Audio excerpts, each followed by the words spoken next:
우리 신앙의 주적은 누굽니까? 마귀입니다. 마귀가 우리의 주적입니다. 성경에서는 우리의 싸움은 살과 피의 싸움이 아니고 이 정세, 권세, 악한 영, 이 세상의 불순종 가운데 역사하는 마귀의 대항이다, 이렇게 말을 합니다. 여러분, 마귀가 친근합니까?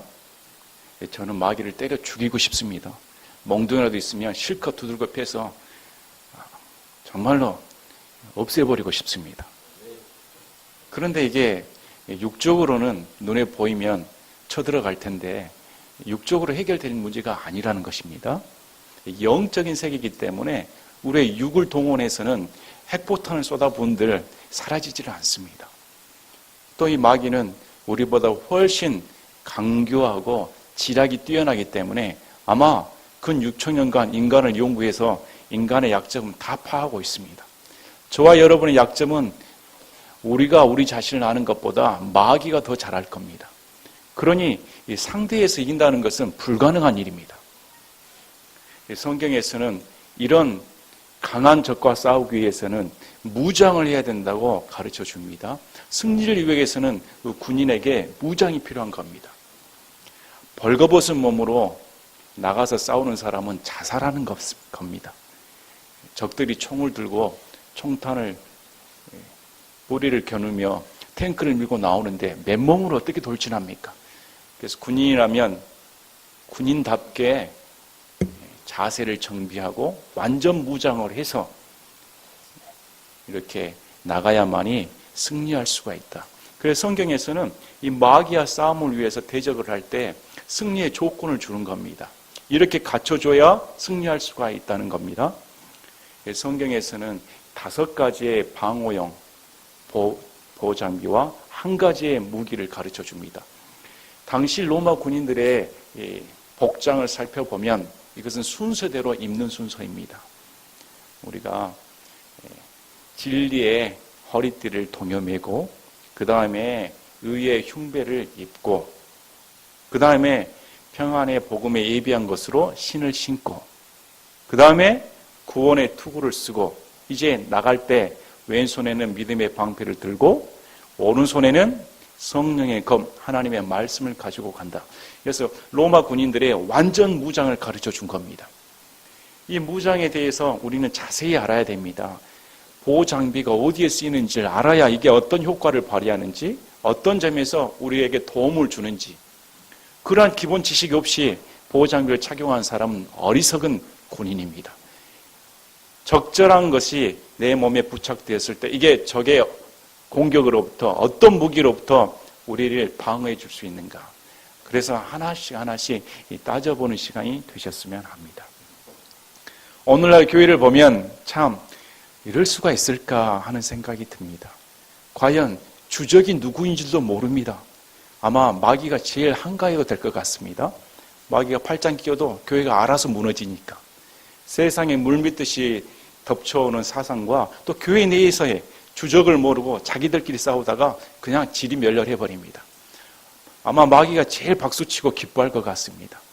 사람들은 자기들끼리 맺어서 싸우는 것 같지만 성경에서는 절대로 인간들의 싸움이 아닌 악한 영의 존재와 함께 싸우고 있기 때문에 눈을 떠서 믿음의 영역에 눈을 볼 수 있는 안목을 가지라고 우리에게 말씀을 하는 겁니다.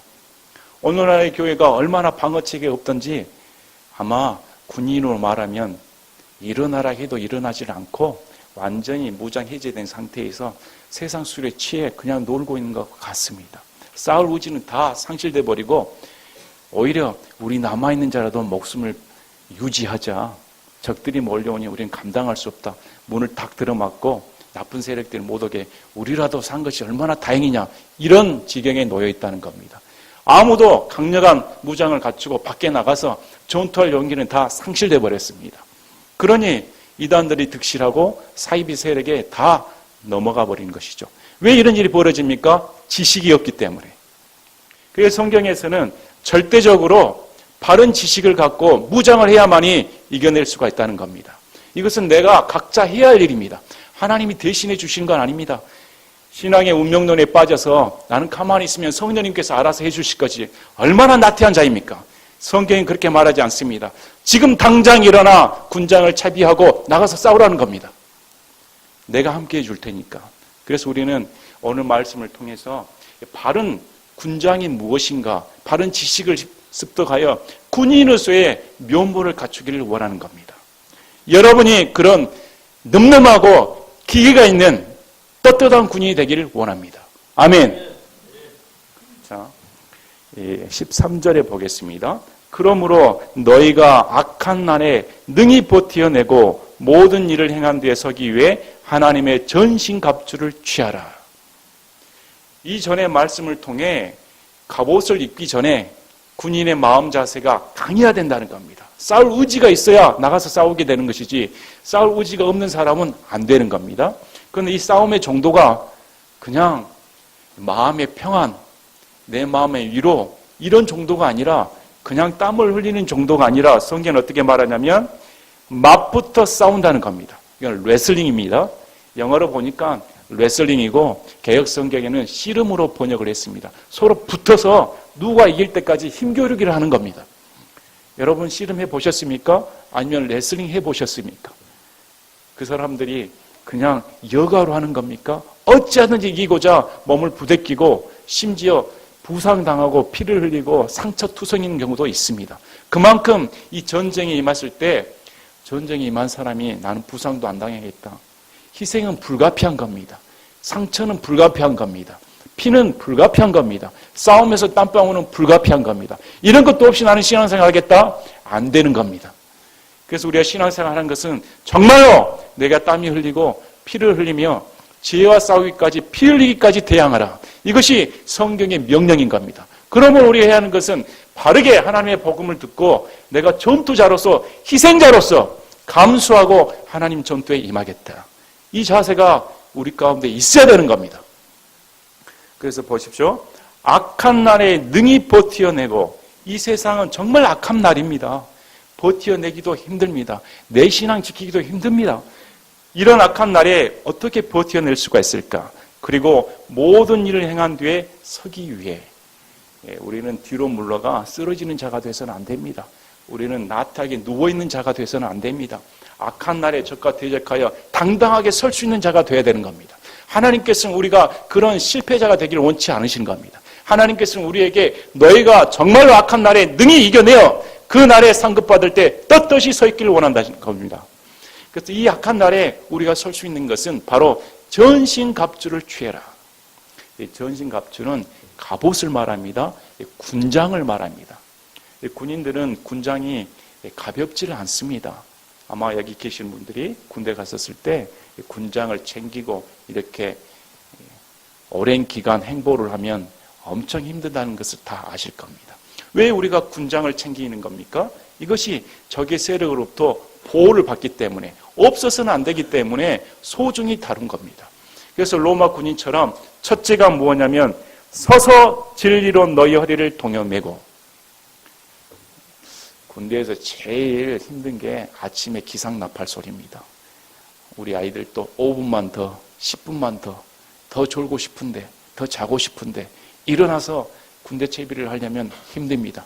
그래서 비상나팔 소리가 울리면 몇 분 내에 빨리 군복을 차려입고 밖에 나가 모여야 되는 겁니다. 누워있는 사람은 되지 않습니다. 하나님의 군대는 일어서야 되는 겁니다. 그 자리에 누워있는 자는 안 된다는 겁니다. 그래서 당당히 서서 군인으로서 일어나야 된다. 일어나서 제일 먼저 할 게 진리로 너희 허리를 동여매고. 첫째 군인은 딱 일어나서 군복을 차릴 때 먼저 허리를 동여매야 되는 겁니다. 허리를 동여맨다는 것은 허리는 힘을 상징합니다. 이 사람이 서 있는 것을 버텨내기 위해서는 허리띠가 필요한데 그게 진리로 동여매야 된다. 이 세상은 거짓투성입니다. 로마서 3장 4절에 하나님은 진실하시되 사람들은 다 거짓말장이다. 자, 요한복음 8장에도 또 너희가 진리를 알지니 진리가 너희를 자유롭게 하리라. 우리 예수님은 이 진리를 주러 오셨습니다. 34절에 죄를 짓는 자는 죄의 종이니라. 이 세상에서 죄를 짓지 않는 사람은 단 한 사람도 없습니다. 그래서 다 죄의 종이었는데 우리 예수님께서 진리 대신 그분이 오셔서 죄의 종으로부터 자유를 선포하게 오셨다는 겁니다. 그래서 44절에 너희는 너희 아비 마귀에서 났으므로 너희 아비의 욕망들을 행하려 하느니라. 그는 처음부터 살인자요 자기 속에 진리가 없으므로 진리 안에 거하지 아니하고 거짓말을 할 때 자기 것으로 말하나니 이는 그가 거짓말장이요 거짓의 아비이기 때문이라. 그런즉 내가 너희에게 진리를 말하므로 너희가 나를 믿지 아니하는 도다. 믿지 않는 자 불신자들은 예수 그리스도의 진리의 말씀을 받아들이지 않기 때문에 거짓말장의 아비인 마귀의 자녀다. 이렇게 성경은 말씀을 하는 겁니다. 그래서 이 진리라는 것은 구별되는 걸 말합니다. 이제 세상과 나는 구별돼서 하나님의 말씀으로 자유로운 자로 군인이다. 이렇게 신분을 상정을 해주는 겁니다. 이게 확인되지 않다면 군인이 힘을 쓸 수가 없는 겁니다. 여러분 허리 아파 보신 적 있으십니까? 허리를 아파 보면 겉은 멀쩡한데 일어서질 못합니다. 그래서 환자들이 저에게 와서 원장님 바보 됐습니다. 겉은 멀쩡한데 이거 누워도 아파고 일어서길 수는 아예 없습니다. 제발 안 아프게 행동 좀 할 수 있게 도와주세요. 이렇게 합니다. 그래서 이 허리라는 것은 이 사람을 지탱하는 중추 역할을 하는 겁니다. 허리가 무너져 버리면 겉으로 아무리 멀쩡을 해도 이건 능력 발휘를 할 수가 없는 겁니다. 그래서 허리 아픈 사람들이 차는 게 뭡니까? 보호대를 착용합니다. 보호대를 착용해야 그래도 허리를 지탱해 줘서 움직일 수가 있으니까. 저도 1년에 한 차례 아니면 2년에 한 차례씩 허리를 자주 삑니다. 허리를 삐면 엉거주춤하게 걸어서 이게 참 꼴불견 됩니다. 엉덩이를 뒤집고 이렇게 주춤주춤 걸어가니까. 그래서 2, 3주간은 허리 보호대를 착용해야 그나마 제대로 걸을 수가 있습니다. 그만큼 허리를 한번 가격을 당하면 제대로 된 역할을 할 수가 없다는 겁니다. 교회가 마찬가지입니다. 디모데전서 3장 15절에 이 집은 하나님의 교회요 진리의 기둥과 터다. 그래서 이 교회는 진리가 있는 곳이어야 되는 겁니다. 기둥과 터는 건물의 주춧돌 역할을 하는 겁니다. 기둥과 터가 무너져 버리면 건물로서는 역할이 불가능한 겁니다. 교회가 진리가 없으면 그 역할은 겉만 번드르다한 교회 건물만 될 뿐이지 교회가 아닌 것입니다. 요즘 보니까 미장원에 가면 기다리기 힘들다고 차를 대접해 줍니다. 참 이게 미장원인지 카페인지 구분이 안 되는 겁니다. 근데 여러분 미장원 갈 때 그 거저주는 커피 마시러 갑니까? 아니면 이발하러 가십니까? 음식점에 가면 요즘 음식점도 서비스로 커피 한 잔씩 줍니다. 그럼 여러분 서비스 커피 마시러 갑니까? 음식 먹으러 갑니까? 주객이 전도되면 안 되는 겁니다. 그런데 교회에서 진리의 말씀을 선포하지 아니하고 오히려 교제의 중심, 세상 안락의 중심, 마음 평안의 중심이 됐은지 어떻게 그렇게 주객이 전도돼 버렸는지 사람은 진리의 말을 듣기 싫어한다는 겁니다.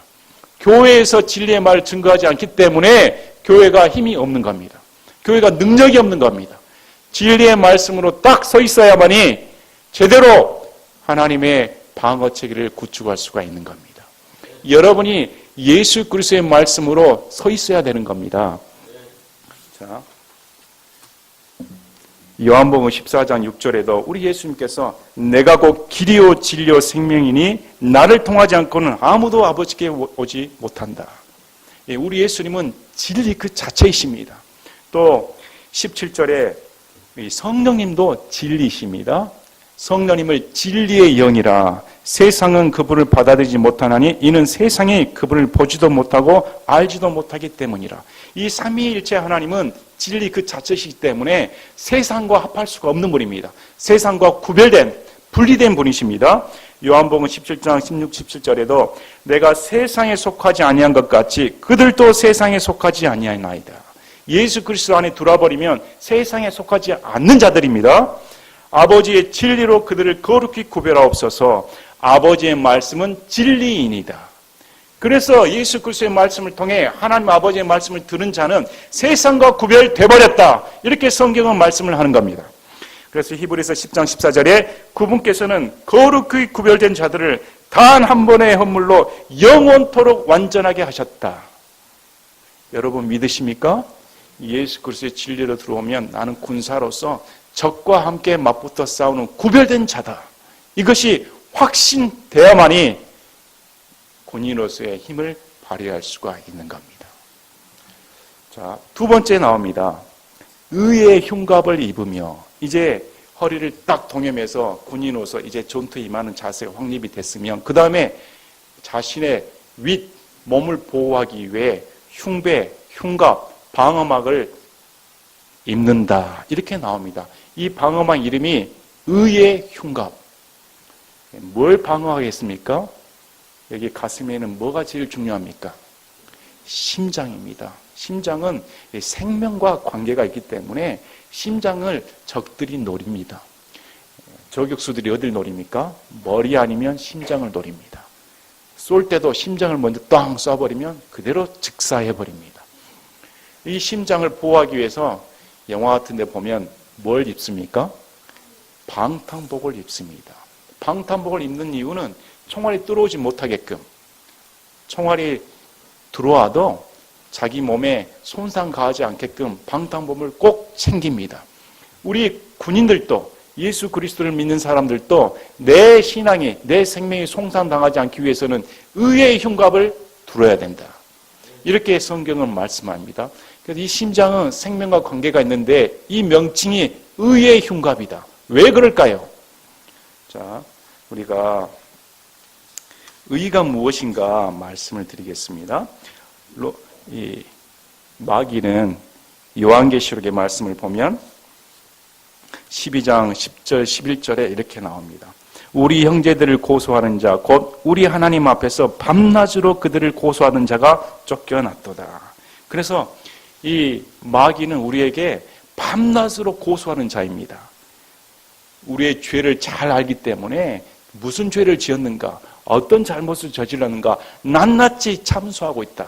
이렇게 나옵니다. 오늘날 검사로 말하면 죄의 항목, 여러분의 뒷조사를 싹 뒤져가지고 하나라도 걸리면 사형이기 때문에 그것만을 밤낮으로 고소하고 있다. 이렇게 성경은 말을 합니다. 그래서 고린도전서 15장 55절부터 58절까지 오 사망아 너희 쏘는 것이 어디 있느냐, 오 무덤아 너희 승리가 어디 있느냐, 사망에 쏘는 것은 죄요 죄의 힘은 율법이니라. 그래서 우리 양심에 항상 저자는 죄인, 저자는 죽어 마땅한 자, 율법을 범한 자, 그래서 죄의 화살을 쏘아대는 겁니다. 그래서 이 죄의 화살에 맞으면 살아날 자가 없습니다. 다 지옥 갈 형벌을 받는 겁니다. 이것을 보호해 주는 것이 의의 흉갑입니다. 이 의의 흉갑은 나로부터 비롯되지 않았다. 그래서 로마서 3장 20절에 그러므로 율법의 행위로는 어떤 육체도 그분의 눈앞에서 의롭게 될 수 없나니 율법으로는 죄를 알게 되느니라. 율법을 하나님께 주신 이유는 율법을 너희는 지킬 수 없는 존재라는 겁니다. 너희는 죄인이기 때문에 율법으로 말미암아 마땅히 죽은 바 되어야 된다. 그래서 23절에 모든 사람이 죄를 지어 하나님의 영광에 이르지 못하나니 그 어떤 자도 하나님의 수준에 도달한 자가 단 한 사람도 없다는 겁니다. 교황도 구원받아야 할 비천한 죄인에 불과한 겁니다. 마리아도 구원받아야 할 비천한 죄인에 불과한 겁니다. 부처도 구원받아야 할 비천한 죄인에 불과합니다. 하나님 외에 모든 사람들은 다 죄인이다. 성경에서는 그렇게 명시하고 있습니다. 그래서 예수 그리스도의 피의 대속 은혜 없이는 전부 다 지옥 간다. 이게 하나님의 선고인 겁니다. 그런데 24절에 그리스도 예수 안에 있는 구속을 통해 하나님의 은혜로 값없이 의롭게 되었느니라. 내가 말하거니와 이때 자신의 의를 밝히 드러내사 자신이 의롭게 되며 또 예수님을 믿는 자를 의롭게 만드는 이가 되게 하려 하심이라. 우리 하나님은 의로우신 분입니다.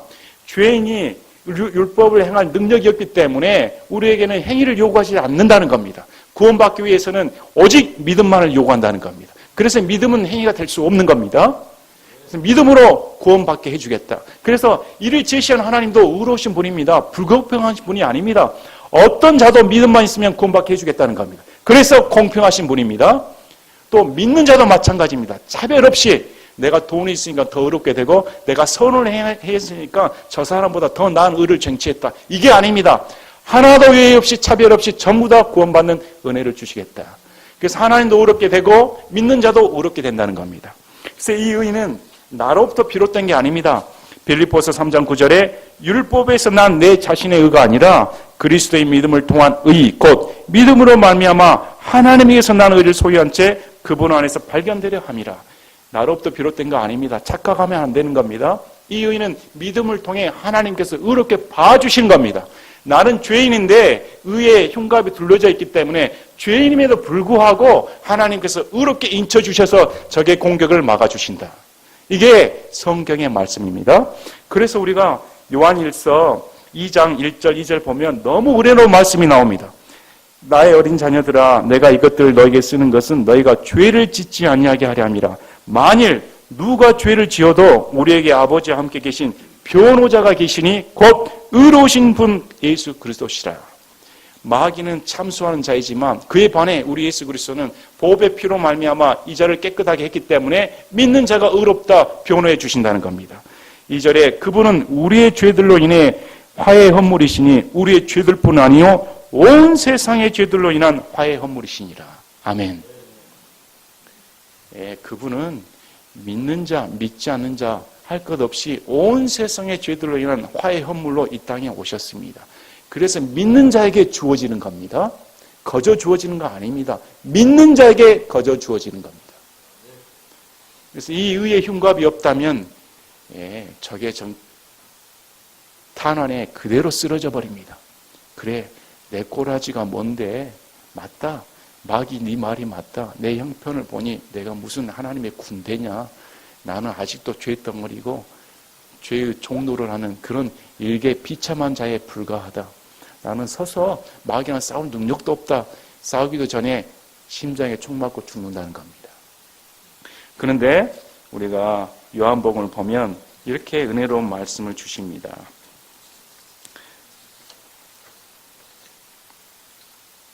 요한복음 10장 우리가 말씀을 보시면 이렇게 나옵니다. 내가 너희에게 영원한 생명을 주노니 결코 너희가 멸망하지 않을 것이요 결코 그 누구도 내 손에서 빼앗을 자가 없다. 이렇게 말씀을 줍니다. 그래서 예수님께 주신 생명은 내 생명이 아닙니다. 예수님의 생명입니다. 예수님의 생명이 나 안에 들어왔기 때문에 이 생명은 잃어버린 바 될 수가 없는 겁니다. 영원한 생명, 영존한 생명이 되기 때문에 내가 잃어버릴 수 있다, 사라진다. 이 말은 말이 앞뒤가 안 맞는 말입니다. 그래서 하나님께서는 아버지와 내가 하나이기 때문에 결코 내 손에서 빼앗을 자가 없다. 이것을 믿음으로 쟁취하라는 겁니다. 여러분 안에 있는 생명은 사라지지는 않습니다. 우리가 구원받았기 때문에 예수님께서 언약의 말씀대로 내게 영원한 생명을 주셔서 이 생명은 예수님부터 비롯됐기 때문에 결코 잃어버리지 않는다. 그래서 이 의의 흉갑이 우리의 방어막이 되어 마귀의 고소에도 불구하고 우리가 견뎌낼 수가 있다는 겁니다. 자, 그 다음에는 뭘 합니까? 화평의 복음을 예비한 것으로 너희 발에 신을 신고. 여러분, 군대에 가셔보면 저녁에 잠자리 들기 전에 하는 일이 뭡니까? 군화를 닦습니다. 열심히 광을 냅니다. 침도 한 번씩 탁탁 뱉어가면서 광을 싹 내서 번쩍번쩍한가 얼굴이 비친가 이렇게 살펴봅니다. 옆에 사람이 더 광이 나는가? 내 것이 광이 나는가? 이건 군대 가본 사람만이 알 수가 있는 기쁨입니다. 그래서 군화는 군인의 자랑거리입니다. 이발사가 군화 신고 다닙니까? 누가 군화를 신고 다닙니까? 군인이 군화를 신고 다니는 겁니다. 군화를 왜 신고 다니는 겁니까? 전투하는 그 벌판이 험악하기 때문입니다. 험악한 산을 건너야 되고 개울가를 건너야 되고 그 당시에는 덫이 많았다고 합니다. 올가미가 많았기 때문에 발을 보호하기 위해서는 군화를 신어야 되는 겁니다. 맨발로 갔다가는 상에서 정복을 하러 가야 되는데 달려나가야 되는데 신발이 없으면 가시 찔리고 돌에 걸려 넘어지고 발이 상하여서 전진을 할 수가 없는 겁니다. 그래서 군화가 군인에게는 필수적인 겁니다. 우리 성경에서 보니까 이렇게 나옵니다. 이사야 52장 7절에 좋은 소식을 가져오고 화평을 선포하며 복된 좋은 소식을 가져오고 구원을 선포하며 시온에게 이르기를 내 하나님께서 통치하신다는 자의 산을 넘는 발이 어찌 그리 아름다운가. 로마서 10장에도 14절에 그런즉 그들이 자기들이 믿지 아니한 분을 어찌 부르리요 자기들이 듣지 못한 분을 어찌 믿으리요 선포자가 없이 어찌 들으리요 보내지지 아니하였으면 그들이 어찌 선포하리요 이것은 기록된 바 화평의 복음을 선포하며 좋은 일들의 반가운 소식을 가져오는 자들의 발이 어찌 그리 아름다운가 함과 같으니라. 복음은 전해져야 되는 겁니다. 전함이 없이는 구원받을 수가 없는 겁니다. 저 사람은 구원받기로 작정되어 있기 때문에 언젠가는 구원받을 것이다. 그런 말 성경에 없는 겁니다. 성경에는 믿기 전에 작정되었단 말 없습니다. 믿은 후에 예정이 있는 것이지 믿기 전에 그 누구에게 개별적으로 작정되었다는 것은 비성경적인 겁니다. 반드시 믿음 안으로 들어와야 되는 겁니다. 그래서 선포되는 말씀이 증거돼야 그 사람이 복음을 받아들여 하나님의 예정 안에 들어오게 되는 겁니다. 선포하는 발 얼마나 아름다운가. 왜 아름답다고 하는 겁니까? 사람의 혼이 구원받기 때문에. 우리 하나님은 무력을 사용하지는 않습니다. 이것은 화평의 복음입니다. 처음에 화평은 무엇입니까? 하나님과 인간이 원수됐다는 겁니다. 원수가 되어서 본질상 진노의 자녀이기 때문에 돌이킴이 없는 이런 인생들에게 하나님께서 복음으로 찾아오셔서 같이 화약을 맺자는 겁니다. 먼저 화해의 손길을 펼치는 겁니다. 얼마나 큰 기쁨의 좋은 소식인 겁니까? 그리고 인간 사이에도 화평을 찾아옵니다. 하나님을 잘 믿게 되면 저 사람을 용서하게 되고 사랑하게 되고 인생이 뒤바뀌어지는 겁니다. 복음은 놀라운 능력이 있는 겁니다. 그래서 우리는 기독교는 이 화평의 복음으로 세상을 정복하는 겁니다. 다른 도구로 정복하는 거 아닙니다. 인생들에게 복음으로 접근을 해서 그 사람의 자유의지를 꺾지 않는 겁니다. 그 사람에게 이런 하나님께서 너에게 손을 내밀었다. 그래서 마음을 열고 손만 내밀면 하나님과 원수 관계를 청산할 수가 있다는 겁니다. 지금도 우리의 복음을 통해 저와 여러분이 전하지 않는다면 이 복음은 길이 막힌다는 겁니다. 그래서 이 복음을 들고 뛰어나가기 위해서는 이 신발을 잘 신어야 되는 겁니다.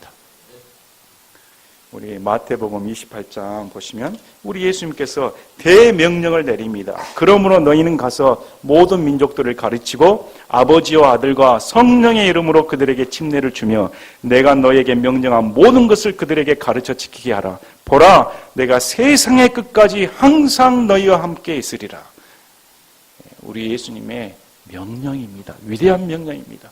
그래서 우리는 모든 족속으로 제자를 삼기 위해 복음을 전해야 할 의무가 있는 겁니다. 그러면 이 복음의 내용은 무엇일까요? 과연 우리가 전해야 할 이 시대의 복음은 무엇일까? 고린도전서 15장 2절, 3절, 4절에 사도 바울이 전하는 복음이 나옵니다. 너희가 만일 내가 너희에게 선포한 것을 기억하고 헛되이 믿지 아니하였으면 또한 그 복음으로 구원을 받았느니라. 내가 또한 받은 것을 무엇보다 먼저 너희에게 전하였노니 그것은 곧 성경 기록대로 그리스도께서 우리의 죄들로 인하여 죽으셨고 묻히셨다가 성경 기록대로 셋째 날에 다시 살아나시고, 이게 바울이 전한 복음이었습니다.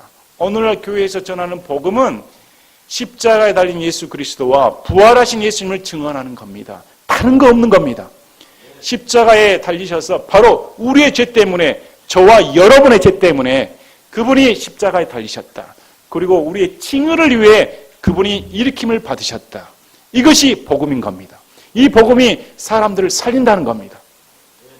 얼마나 많은 사람들이 이 복음을 무시해버립니까? 얼마나 많은 사람들이 이 복음을 가볍게 여겨버립니까? 저는 가끔 이 생각이 납니다. 수많은 사람들이 유튜브 동영상 자신들이 보고 싶은 거 조회수 10만 건, 20만 건, 유명한 가수가 나오면 엄청난 조회 건수를 올립니다. 또 영화, 대중매체, 유명한 연예인들 나오면 공항에 떼거리처럼 몰려갑니다. 그날이 되면 어떻게 될까? 그날이 되면 예수님께서 심판하실 때 어떻게 될까? 만약에 사람이 이 생명이 지옥 가고 천국 가며 이 생명이 하나님의 말씀에 달려있다면 지금 번호표 끊고 이 교회에 줄 서고 기다려야 되는 겁니다. 하나라도 더 듣기 위해서 나는 살아야겠다. 이것이 사실이어야 되는데 오히려 교회 다니는 사람도 오늘은 내가 무슨 일이 있는데 오늘은 내 일이 바빠 안 가버립니다. 그걸 당연시 여겨버립니다. 저 교회는 내 마음을 평안하게 해주니까 저 교회는 내 마음에 든다. 저 교회는 날만 하는 말이 나를 괴롭힌다. 안 가야겠다. 취사 선택이 돼버리는 겁니다. 그날이 되면 어떻게 될까? 저는 이렇게 생각합니다. 지금 비판받아야 마땅하다. 지금 비판받을 때 복이라는 겁니다. 그날에 설 때는 비판받을 수도 없습니다. 그날에 설 때는 예수 그리스도 앞에 어떻게 비판을 받으시겠습니까? 안 된다는 겁니다. 지금이라도 사람의 말을 통해 비판받는 것이 마땅하다. 우리는 바르게 배워야 됩니다. 진짜 복음이 무엇인가 목숨처럼 귀하게 여겨야 되는 겁니다. 우리 교회가 지탱하는 이유가 뭡니까? 십자가 부활의 복음 때문에. 우리 교회의 생명력 유지되는 건 뭡니까? 십자가 부활의 복음 때문에. 그것만이 진실한 겁니다. 그래서 사도행전 20장 21절에 유대인들과 그리스인들에게 하나님을 향한 회개와 우리 주 예수 그리스도를 향한 믿음을 증언하였다. 이제 에베소 장로들을 불러 모아서 에베소 장로들에게 사도 바울이 간증을 하는 것이 이제까지 자신의 사역이 무엇을 했냐면 유대인들과 그리스인들에게 이방인들에게 할 것 없이 하나님을 향한 회개를 가르쳤다. 하나님께 돌이켜야 된다는 겁니다. 그 다음 우리 주 예수 그리스도를 향한 믿음을 증언하였다. 그래서 교회에는 회개를 가르쳐야 됩니다. 그리고 그 다음에 믿음을 가르쳐야 되는 겁니다. 회개 없이 용서함은 없는 겁니다. 회개 없이 구원은 없는 겁니다. 자, 요한일서 1장 8절 9절 10절은 믿는 우리에게 큰 도전을 줍니다. 요한서신서는 믿는 자에게 준 편지입니다. 만일 우리에게 죄가 없다고 우리가 말하면 우리가 우리 자신을 속이며 또 진리가 우리 속에 있지 아니하니라. 만일 우리가 우리의 죄들을 자백하면 그분께서는 신실하시고 의로우사 우리의 죄들을 용서하시며 모든 불의에서 우리를 깨끗하게 하시느니라. 만일 우리가 죄를 짓지 아니하였다고 말하면 우리가 그분을 거짓말하는 분으로 만들며 또한 그분의 말씀이 우리 속에 있지 아니하니라. 여전히 죄인한 겁니다. 여전히 죄를 짓는 죄인이기 때문에 이걸 부정한다면 거짓말장이다. 이건 우리가 명심해야 되는 겁니다. 그렇습니다. 저는 여전히 죄인입니다. 그래서 주님 앞에 들고 나와 자백할 수밖에 없는 겁니다. 며칠 전에 저와 친한 교회 다니는 형제님을 만났습니다. 그 형제님은 2주에 한 번씩 저와 만나서 점심 식사를 같이 합니다. 근데 참 순수하신 분입니다. 저에게 말하기를 자기가 회개를 하는데 죄를 고백을 하는데 과연 이 죄를 고백이 나의 죄책감을 떨쳐버리게 하는 것인지 아니면 정말로 죄에 대한 아픔 때문에 하나님과 가까이 하고픈 너무 멀어졌다는 슬픔 때문에 하는 것인지 참 부끄럽다 이렇게 말을 합니다. 여러분은 회개를 죄책감을 떨어버리게 하는 겁니까? 아니면 슬퍼서 합니까? 여러분은 회개를 죄책감을 나몰라라 양심을 무뎌지게 하게 하는 겁니까? 아니면 하나님과 더 가까이 하기 위해 하시는 겁니까? 이것은 우리에게 참 믿는 저에게 들었던 저에도 참 부끄러웠습니다. 과연 나는 회개를 어떻게 할까? 나는 회개를 이거 하면 하나님께서 용서해 주니까 잊어버리기 위해서 하는 걸까? 아니면 정말 회개를 하면서 하나님께 더 가까이 하기 위해 하고 있는 건가? 죄를 지으면 지을수록 하나님과 멀어집니다. 그렇게 하나님과 마치 계약 관계 속에서 죄를 고백해서는 우리는 망하게 됩니다. 정말 애통하는 마음, 하나님께 돌이키고자 하는 마음, 그 마음으로 회개했을 때 하나님께서 긍휼을 여겨주시고 신앙이 회복되는 것을 봅니다. 우리 예수님께서는 우리의 군대장이십니다. 대장 되신 분입니다. 그래서 우리 예수님께서는 모범을 보이셨습니다. 우리가 이사야 59장을 보면 우리 예수님께서 어떻게 무장을 하셨는가. 이사야 59장 16, 17, 18절 이렇게 나옵니다. 이사야 59장 16, 17, 18절 그분께서 사람이 없음을 보시고 중보자가 없음을 이상히 여기셨느니라. 그러므로 그분의 팔이 그분에게 구원을 가져왔고 그분의 의가 그분을 지탱하였나니 그분께서 의를 흉패로 입으시고 구원의 투구를 자기 머리에 쓰셨으며 또 그분께서 복수의 의복을 옷으로 입으시고 열심을 겉옷으로 입으셨도다. 그들의 행위대로 그분께서 그대로 갚으시되 자신의 대적들에게는 경로로 갚으시고 자신의 원수들에게는 보복으로 갚으시며 섬들에게는 보복으로 갚으시리라. 우리의 대장 되신 예수님은 친히 모범을 보이셨습니다. 우리 대장 되신 예수님은 우리에게 이렇게 입으라는 겁니다. 이렇게 입고 열심을 내어 나가야 된다. 이렇게 성경은 말씀을 합니다. 교회가 튼실하고 성도들이 바른 지식으로 이렇게 무장되어 있으면 어떻게 교회의 저기에다가 사이비 사절, 이단 사절 이렇게 쓸 필요가 뭐가 있습니까? 그들이 와서 여기서 회개해야죠. 내가 잘못 배웠구나. 성도들이 그만한 능력으로 배양되지 못했기 때문에 어떻게 적들을 두려워하게끔 만들었습니까? 어떻게 적들의 세력이 더 크게 보인다는 겁니까? 참 이걸 보면 얼마나 하나님께서 한심할까? 하나님께서 우리에게 주신 것은 그런 소시민적인 위축된 우리에게 비진리를 준 거 아닙니다. 사이비가 진리를 갖고 있습니까? 아니면 우리가 진리를 갖고 있습니까? 우린 진리로 무장되어 있기 때문에 바르게 복음을 고수해야 된다. 오늘 말씀을 통해서 이제 우리에게 필요한 보호 장비가 무엇이었는가? 한번 여러분께서 집에 돌아가시면 거울을 보고 내가 군인이다. 자, 일어나서 어떻게 차비를 채울까? 그대로 따라서 하면 됩니다. 제일 먼저 뭘 합니까? 일어서야 됩니다. 그 다음에 뭘 합니까? 진리로 허리를 동여맨다. 바짝 동여매서 그래 나는 이제 싸우겠다. 딱 동여맵니다. 그 다음 뭘 합니까? 의의 흉배를 입습니다. 심장을 보호하기에 의의 흉배를 입는 겁니다. 그 다음에 흉배를 갖춰졌으면 뭘 합니까? 이제 신발을 신고 나가야겠다. 신발을 신습니다. 신발을 신은 다음에 그 다음에 뭘 합니까? 제일 마지막에 구원의 투구를 씁니다. 모자는 제일 마지막에 쓰지요. 구원의 투구를 딱 쓰고 그 다음에 나갈 때 한 손에는 믿음의 방패로 가서 막아야 되니까 그 다음에 가서 적을 물리치기 위해 성령의 곧 하나님의 말씀을 갖는다. 이 5가지 보호용 장비와 한 가지 무기가 여러분에게 있으십니까? 이 무기의 용도, 보호 장비의 용도를 샅샅이 잘 알고 있어야 되는 겁니다. 어떤 때 보호하고 어떤 때 쳐야 되는가. 그래서 하나님께서는 우리가 용맹스러운 군사가 되기를 원하신다. 인생을 살면서 예수님을 믿으면서 그냥 교회 왔다 갔다 그렇게 살아서는 안 되지 않습니까?